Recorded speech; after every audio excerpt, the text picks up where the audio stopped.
Hello students, आर्थिक सर्वेक्षण पेश हो चुका है और आपको तो पता ही है कि आर्थिक सर्वेक्षण हमेशा से ही इम्पोर्टेंट रहा है एग्ज़ाम्स के लिए और एग्ज़ाम में इससे क्वेश्चन लगातार आते रहते हैं।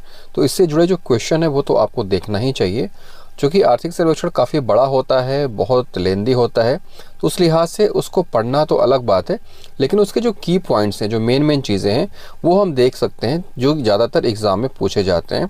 तो यहाँ पे कुछ पॉइंट्स हैं जिनको मैं आपको डिस्क्राइब करूँगा। एक बार आप उनको देख लीजिएगा और अलग से नोट भी ज़रूर कर लीजिएगा, ताकि आपको जो मेन क्वेश्चन जो एग्ज़ाम में आने लायक हैं वो आपको समझ में आ जाए और उससे जो क्वेश्चंस आने वाले रहते हैं वो आपसे न छूटें। तो सबसे पहले देखिए, यहाँ पे प्रगति की संभावनाएं बताई हुई किस चीज़ में, जीएसडीपी में।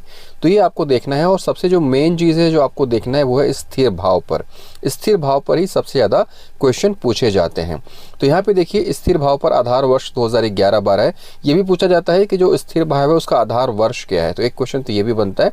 तो आधार वर्ष होता है 2011-2012। अब जीएसडीपी के बारे में क्या कुछ क्वेश्चन आ सकता है वो आप देख लीजिए। अग्रिम अनुमान में ये बता रहे हैं कि 2024-25 में जो जीएसडीपी है उसमें जो टोटल वृद्धि है 7.51% है। तो ये अलग से नोट डाउन कर लीजिएगा कि जीएसडीपी में जो वृद्धि का अनुमान है वो 7.51% है। और इसको अगर हम फैक्ट्स फिगर्स में बात करें तो ये है 329,752 करोड़। ये देख लीजिएगा 3,29,752 करोड़ होना संभावित है, जो पिछले वर्ष की तुलना में कितना अधिक है, 7.51% एक्स्ट्रा है। तो एक क्वेश्चन ये हो गया, इसको ध्यान से नोट डाउन कर लीजिएगा। क्वेश्चन फॉर्मेट में भी बना के आप नोट कर सकते हैं। अब इसी में हम आगे देखें, जिससे ज़्यादा से ज़्यादा क्वेश्चंस पूछते हैं कि जो जीएसडीपी है आधार वर्ष पर उसमें कितनी वृद्धि की गई। तो कृषि देखिए, कृषि में ये जो वृद्धि हुई है इसमें संभावना वृद्धि हुई है 5.38%। इसी प्रकार उद्योग क्षेत्र की हम बात करें तो इसमें जो ग्रोथ हुई है वो 6.92% है। और इसके बाद सेवा क्षेत्र में जो ग्रोथ हुई है वो है 8.54%। दैट मीन्स कि सबसे ज़्यादा वृद्धि किस में हुई है, सेवा क्षेत्र में हुई है। याद रखिएगा, दो चीज़ें पूछी जाती हैं, एक तो प्रतिशत वृद्धि और एक योगदान।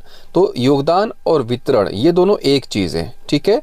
जब भी आपसे पूछे वितरण या योगदान, तो योगदान और वितरण एक चीज़ है, और उसके बाद जब वृद्धि पूछे तो ये अलग चीज़ है। तो क्वेश्चन को ध्यान जरूर दीजिएगा। तो फिलहाल हम प्रतिशत वृद्धि की बात कर रहे हैं। तो एग्रीकल्चर कितना है, 5.38।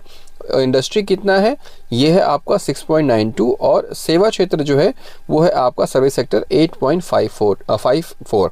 इसको आप कैसे याद कर सकते हैं, इसको याद कर सकते हैं 568, क्योंकि एग्रीकल्चर का कितना है 5.38, इंडस्ट्री का कितना है 6.92 और सर्विस का कितना है 8.54।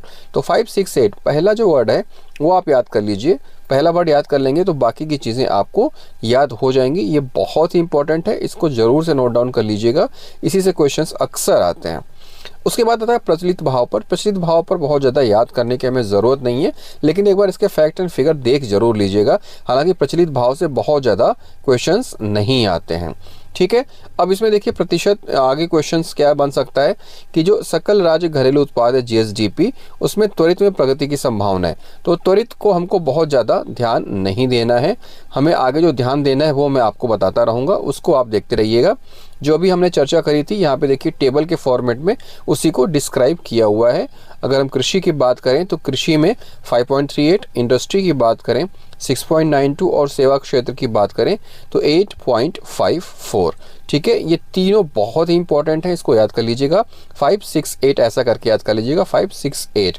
और जो इसका क्रम है, जो इसका सीक्वेंस है वो ऐसा ही रहता है, कृषि, उद्योग और सेवा।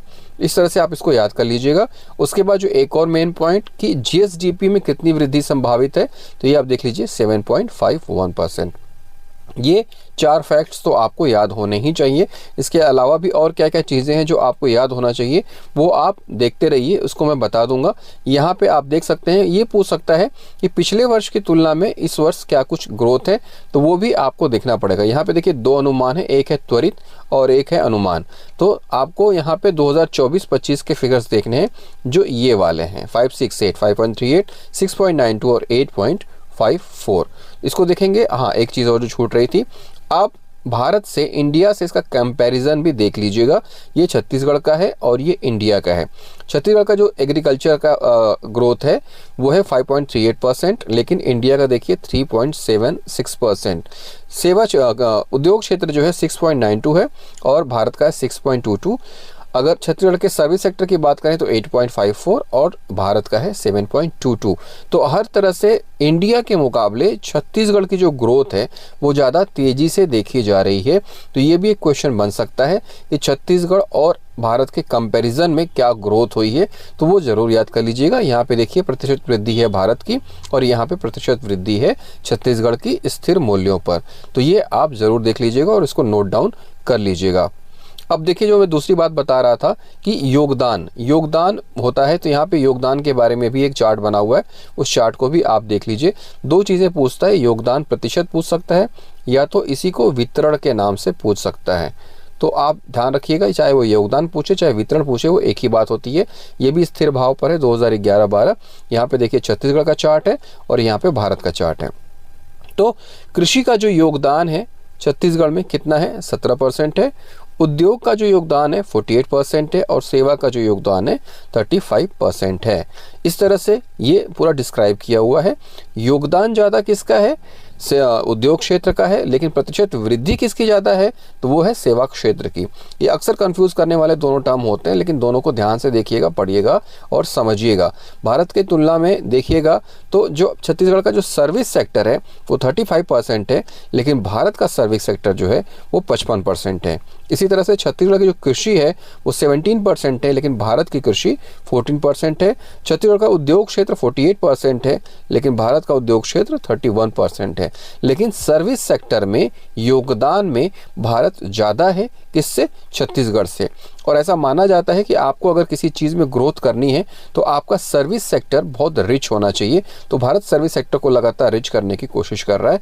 कंपैरिजन दोनों देख लीजिएगा, लेकिन ज़्यादा ज़रूरी है आपको छत्तीसगढ़ का ये फिगर याद करना कि क्षेत्रवार अगर हम योगदान की बात करें या वितरण की बात करें स्थिर भाव पर, तो वो क्या है, वो है आपका 48, 17, 48 और 35। ठीक है, हमने प्रतिशत वृद्धि में क्या देखा था, 5, 6 और 8, लेकिन जब हम योगदान में देखेंगे तो क्या देखेंगे, 17, 48 और 35, 17, 48 एंड 35।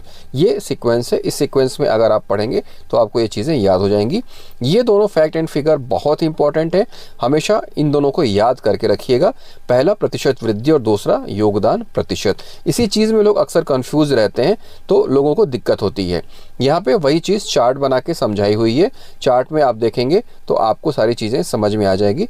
प्रचलित भाव पर हमको बहुत ज़्यादा ध्यान नहीं देना है, हमको ध्यान देना है किसमें, स्थिर भाव पर, क्योंकि स्थिर भाव से ही क्वेश्चन ज़्यादा पूछे जाते हैं। तो स्थिर भाव को आप ध्यान में रखिएगा। एक बहुत इंपॉर्टेंट क्वेश्चन जो अक्सर एग्जाम में आता है और हर एग्जाम में ये पूछा जाएगा कि प्रति व्यक्ति आय में कितनी वृद्धि हुई है।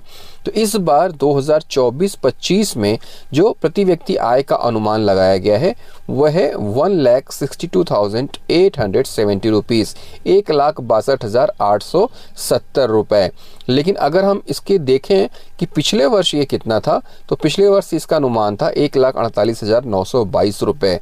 अब क्वेश्चन ये भी पूछता है कि पिछले वर्ष की तुलना में इस वर्ष कितनी वृद्धि देखी जा रही है, तो इस वर्ष 9.37% की ग्रोथ अनुमानित है, एक्सपेक्टेड है।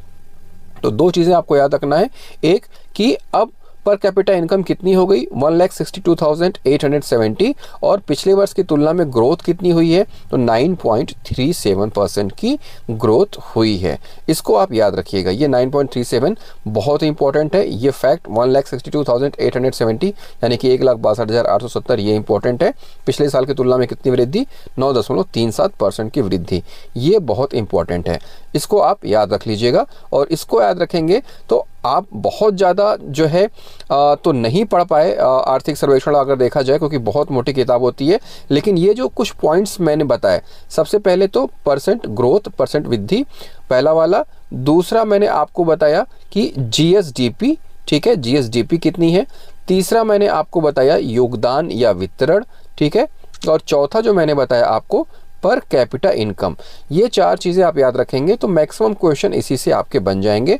यहाँ पे ग्राफ के माध्यम से प्रति व्यक्ति आय कैसे हर वर्ष बढ़ती जा रही है छत्तीसगढ़ की, वो शो कर रहा है। तो 1,62,870 9.37% की ग्रोथ, ये फैक्ट एंड फिगर है, इसको याद रखिएगा। तो ये बेसिकली मेन चीज़ें हैं आपके आर्थिक सर्वेक्षण की, इसको आप देख लीजिएगा, पढ़ लीजिएगा। तो काफ़ी हद तक जो क्वेश्चन आपके आते हैं इसी से घुमा फिरा के आते हैं, और आपका आर्थिक सर्वेक्षण पूरा तो नहीं लेकिन मैक्सिमम क्वेश्चन जो इस तरह से आते हैं वो कंप्लीट हो जाएंगे।